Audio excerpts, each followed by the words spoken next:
pretty windy up here today, and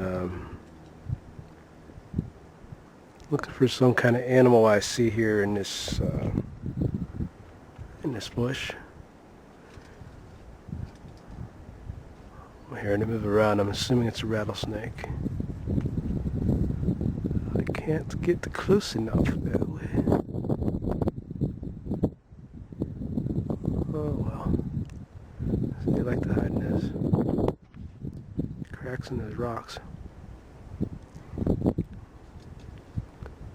I hear it moving around. It sounds like a pretty big rattler too. Well, everything from these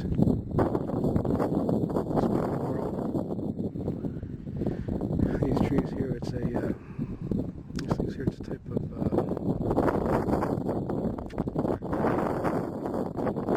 I'll call it a sumac. And on the rocks themselves, you have type of splotches. That's a type of lichen that grows on them. You have lots of other rocks, lichens on them, and more rocks, and more rocks. The rock I'm currently standing on,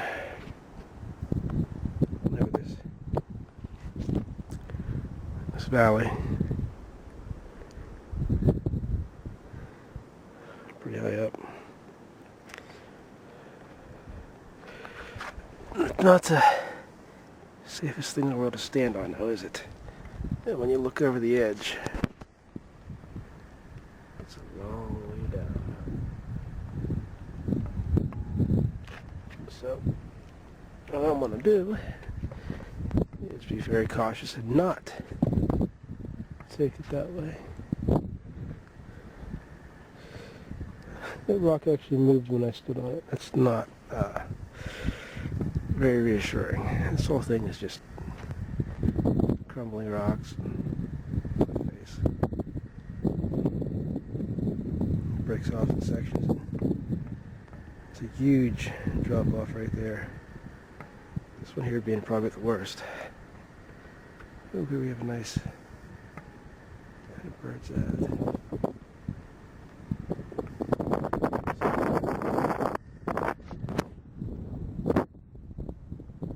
Bird of prey.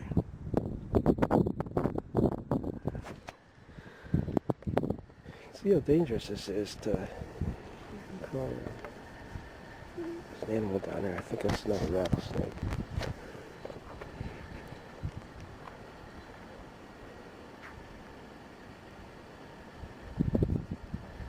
Yeah. See, I'm not very eager to go across this because it's kind of a nice little fall.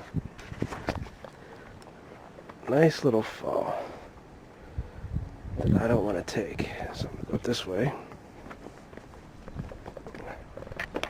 Go over it. Okay, so let's have a look here, shall we?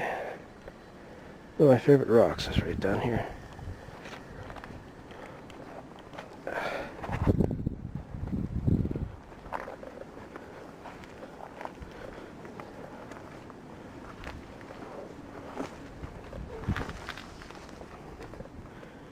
This is really cool. It looks like it's the waves of the ocean or something. And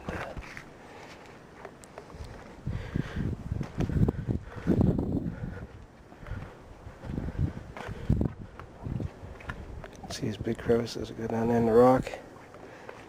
To be very careful stepping over them because they're very deep.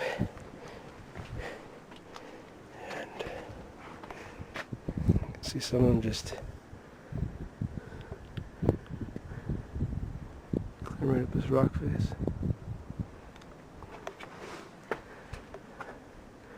This is where you'd find snakes in areas like this. You know, you go up on that cliff. You think you have all this room. All these things holding that on. really there's nothing. It's just maybe these couple of small rocks here. They're holding all that from falling in.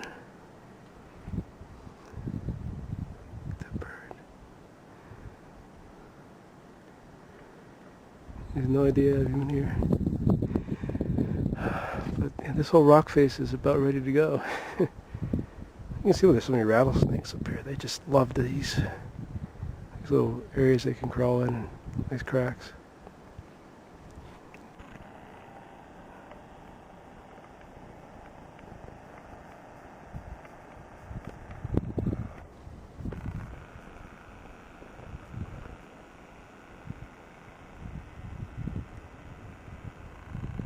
There's PJ. Little naked hiker boy hiking up there. Getting sun. He spent so much time out there in the woods, the rattlesnakes, he thinks he's one of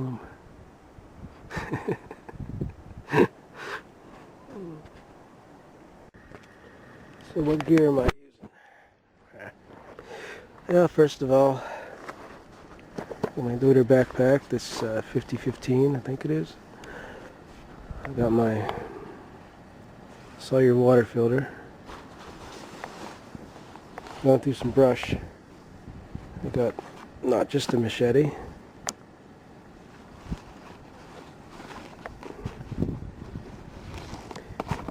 Got my kukri, however you want to call it.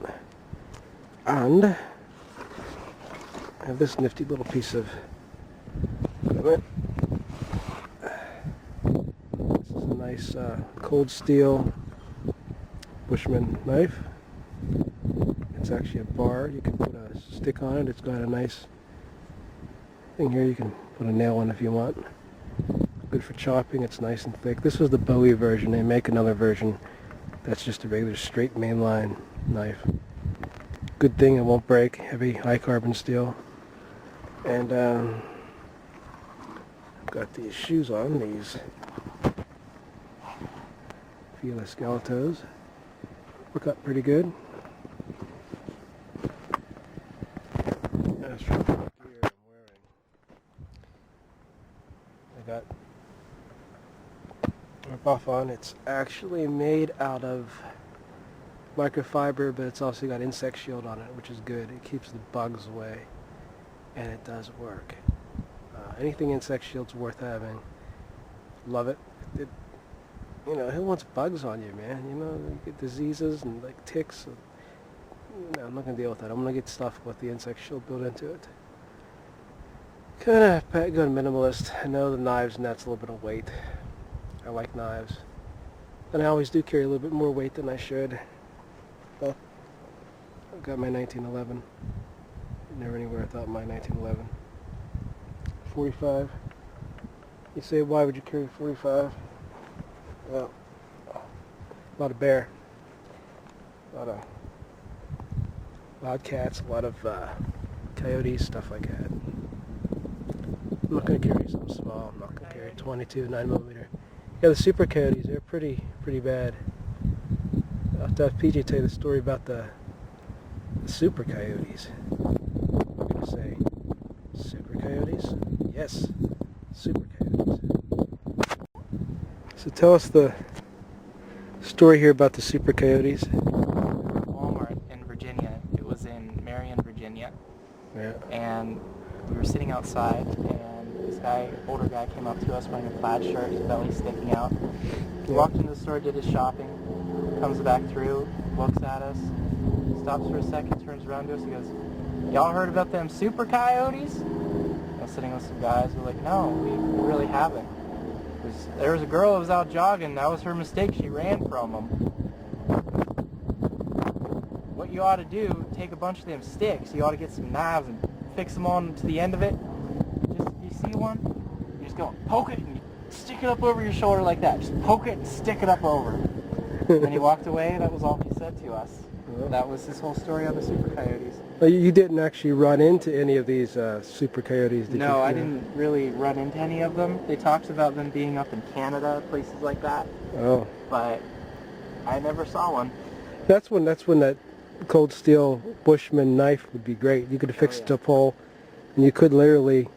I mean, it takes some muscle. You're talking something that's like a werewolf, you know? That guy, I think all of his muscle was within his gut, so... Really? he Pretty could've- pretty big belly? Yeah. Oh, okay, yeah. He might have been the only survivor, you know? He might have been. They like that lean meat. They don't want something fat, so...